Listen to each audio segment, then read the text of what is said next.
આ ચરણની કિંમત અમને નથી, અમને ખબર છે. આ ચરણને પામવા માટે મોટા મોટા ઋષિ મુનિઓ હજારો વર્ષ સુધી તપશ્ચર્યા કરે ત્યારે આ ચરણમાં એનું તીર્થ લાગે છે. અમને પાકી ખબર છે સહજતાથી મળેલું આ ચરણ નથી. ઘણી વાર એવું થાય જીવનમાં સહજતાથી મળી જાય એટલે આપણને એની કિંમત ન,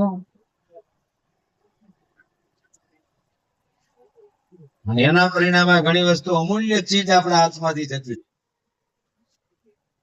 ઘણા અમૂલ્ય વ્યક્તિત્વ જતા.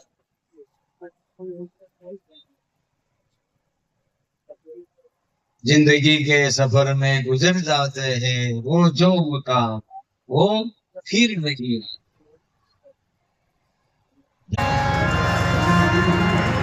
એમાં મૂળ આપણી ભૂલ હોય, આપણે એની કિંમત આપણી બુદ્ધિથી આંકીને બેઠા હોય.